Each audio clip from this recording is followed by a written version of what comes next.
구독자 여러분 안녕하십니까. 저번 주에 이어서 댓글 소통 시간을 가져보겠습니다. 먼저 대표님 본인 소개 좀 해주세요. 예, 안녕하세요. 인천에서 갈산상사를 운영하고 있는 갈산상사 대표 이원복입니다. 저희는 영업용 화물 차량 및 개인 택시를 전문적으로 취급하고 있는 업소입니다. 네, 대표님.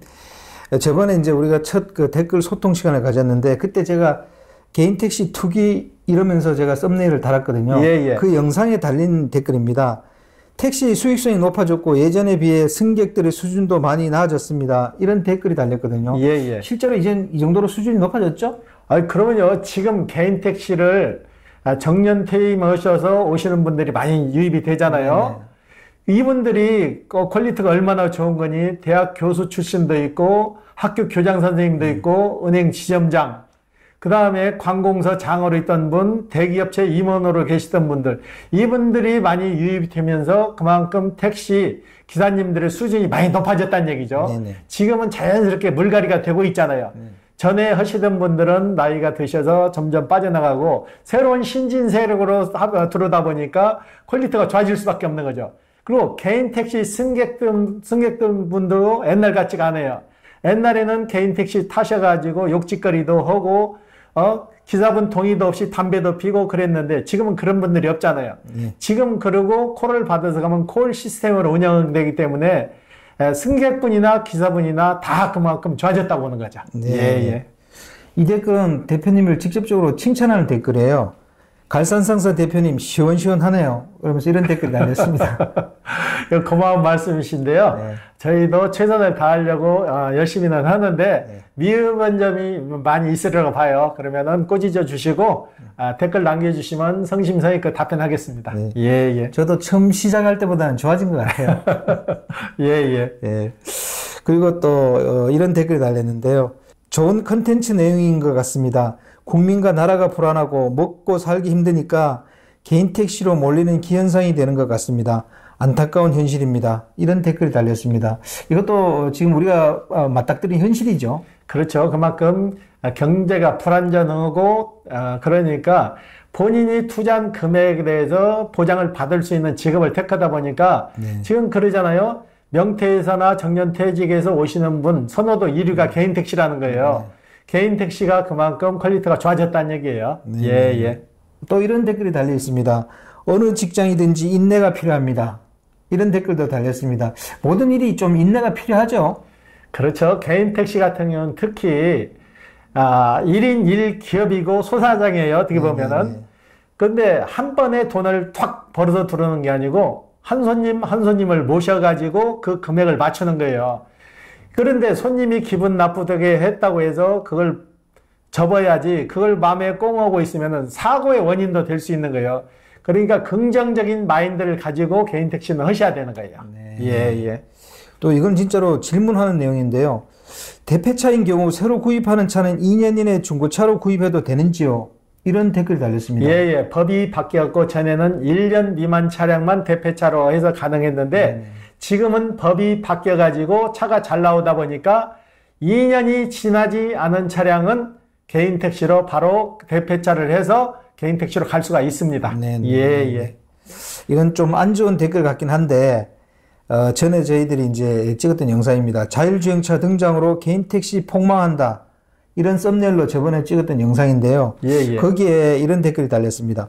분명 개택값 타격은 올 것입니다. 정확하게 얘기를 해주세요. 이런 댓글이 달렸습니다. 타격이 와요? 지금 전국적으로 도시만 오르는 게 아니고 지방 소도시도 개인 택시 가격이 연일 상승하고 있어요. 자율주행 택시는 제가 얘기하는데 40년, 50년 뒤라고 얘기하는데 댓글 다시는 분이 그러더라고요. 중국 우한에서는 이미 출범해서 정상적으로 해서 잘 돌아가고 있다. 그런데 그 나라는 사회주의 국가고 대한민국은 민주공화국이에요. 자유주의 국가죠. 정부에서 강압적으로 하는 것은 얼마든지 가능해도 자유민주국가에서는 강압적으로 이걸 할 수가 없는 거예요.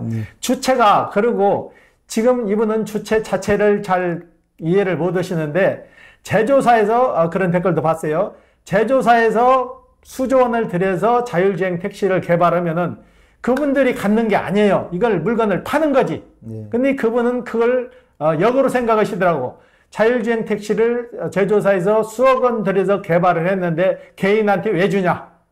개인한테 주는 게 아니에요. 개인한테 파는 거지. 그렇죠.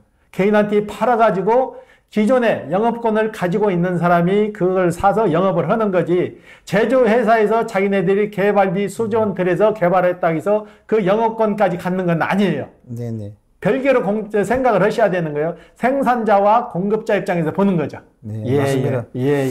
또 이런 댓글이 달렸어요. 자율주행 택시 시행되면 넘버값 더 오르겠지요. 이런 게 달렸는데 이거 뭐 더 오른다고 또 내린다고도 얘기할 수 없는 부분 아닌가요? 그렇죠. 차 가격은 자율주행 택시다 보니까 차 가격은 오를지 몰라도 넘버 가격은 더 오르라는 보장은 없는 거예요. 그렇죠. 그때 개인 택시는 총량제로 해서 정해진 대수가 움직이는 거예요. 그렇기 때문에 개인 택시 가격은 어느 정도 일정 수준이 됐다 하면은 멈출 거예요. 그렇죠. 구입하려는 사람이 많으면 남바값이 오를 거고, 그렇죠. 뭐 구입하려는 사람이 적으면 좀 내릴 거고, 그렇게 되는 거겠죠, 그죠? 네. 또 이런 댓글이 달렸네요. 넘버 시세 오르니 배 아파하는 사람 너무 많아요. 이런 심리도 좀 있지 않습니까? 그런데 이거 이해를 하셔야 돼요. 쉽게 말해서 내가 법인 택시를 열심히 해가지고 돈을 어느 정도 모아가지고 개인 택시를 하려고 그러는데 개인 택시 값은 연일 오르잖아요. 오르는데 이분들은 어느 정도 살려고 준비를 했는데 오르니까 자꾸 이제 힘들어지잖아요. 그러니까 하소연이죠. 그렇게 받아들이셔야죠. 요 댓글은 조금 부정과 긍정이 반반 이렇게 섞인 것 같은데요. 자율차가 하루 빨리 나와서 택시업계 전체가 잘 되길, 지금 너무 개택 넘버가 비싼 건 사실이다. 이게 맞을까요? 그런데 이거 개인 택시를 처음에 개인 택시 출발이 처음부터 개인 택시가 나와가지고 운영한 건 아니에요. 처음에 개인 택시를 받게 된 사례가 법인 택시에서 10몇 년간 무사고로 근무하신 분들에 대해서 포상을 하던 방식으로 나와가지고 이게 합법화 돼가지고 사고팔고가 됐잖아요. 그래서 이 금액이 비싼 것은 사실이에요. 그렇지만은 다른 업종에 비하면 비싼 건 아니에요. 이것도 하나의 1인 1기업인데 이분들이 그냥 똑 떨어져서 가진 게 아니고 이분들도 일정한 금액을 주고 사신 분도 있고 시에서 받아갖고 나온 분도 있는데 그만큼 이분들이 그동안 열심히 일해서 개인 택시 밑 바닥을 깔아놓은 거예요. 밑 바닥을 깔아서 어떻게 보면 권리금이고 노후에 관뒀을 때 퇴직금 형식이 되는 거라고. 이분들이 다른 사업을 했을 때 개인 택시 금액 가지고 창업할 수 있는 사업이 몇 가지나 되냐고요. 댓글에도 그런 분이 있더라고요. 1억 5천만 원 가지고 할 수 있는 사업이 있으면 알려달라. 그러잖아요. 안정성이 보장되는 개인 택시 쪽을 치우치다 보니까 그런 사례가 좀 되는 것 같아요. 이분 댓글은 조금 깁니다. 뭐라고 다셨냐면, 법인하다가 개인으로 넘어가시는 분들은 아무 문제 없습니다. 그러나 무사고 5년 경력으로 개인 택시 하려는 분들은 생각하고 한 번 더 또 생각하고 개인 면허 구입하세요. 개인 택시 생각보다 힘들어요. 개진상들 많고요. 좁은 차 안에서 하루 10시간 근무하는 거 쉽지 않습니다. 고매출을 올리려면 하루 최소 12시간은 바퀴 굴려야 하는데 많이 힘들어요. 실제 이거는 좀 현실적인 부분을 얘기하는 것 같아요. 그죠? 그렇죠. 법인 택시를 했던 분은 그 사정 내용을 잘 아니까 거기에 맞춰서 진행을 하는데 새로 신규 진입하시는 분들은 젊은 층보다 정년을 하시고 오신 분들이 많으니까 그 정도는 생각하고 개인 택시에 진입하라는 얘기죠. 자율주행차 이런 영상에 댓글이 많이 달렸는데요. 또 요거는 좀 괜찮은 댓글 같습니다. 개택하지 말란 분들이 많은데 택시할 자금으로 뭐 할 거 있으면 추천 좀요. 이래놨어요. 이게 맞는 얘기죠, 사실이요? 그렇죠. 실질적으로 개인 택시 수도권 연설하게 되면 1억 5천에서 거의 한 2억 정도가 소요되잖아요. 그 자본 가지고 제2의 창업을 해서 노후가 보장될 수 있는 사업이 과연 몇 가지나 되냐고요.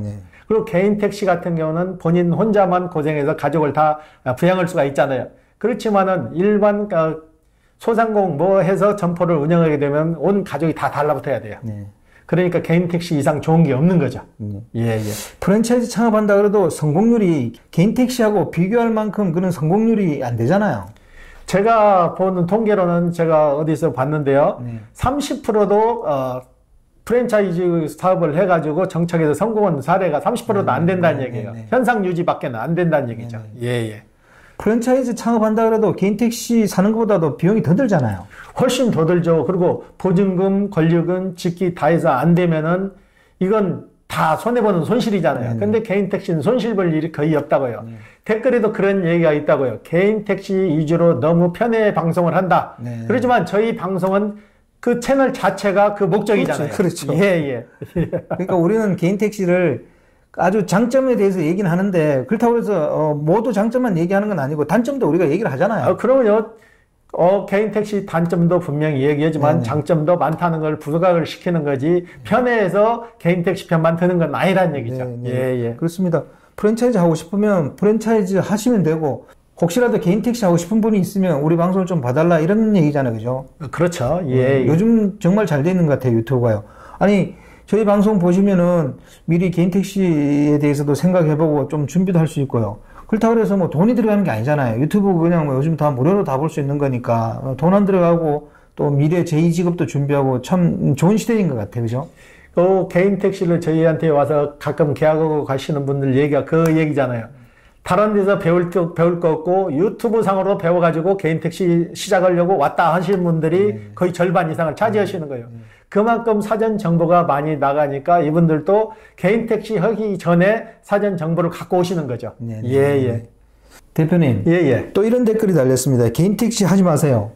이건 좀 부정적으로 보는 분이죠. 그죠? 이건 극단적으로 말씀드리는 거죠. 개인 택시가 어떤 이유로 해서 안 좋으니까 하지 마세요도 없고 그냥 극단적으로 개인 택시 하지 마세요. 그러면은 좀 안 좋은 그 댓글이죠. 예. 어떤 직업이든지 다 만족할 수는 없는 거 아니겠습니까? 그죠? 그러면요, 거기에 맞춰서 본인이 일해서 창출해낸 직업이죠, 개인 택시는. 예. 마지막으로 대표님 자율주행차에 대해서 한번 좋은 점 한번 해주십시오.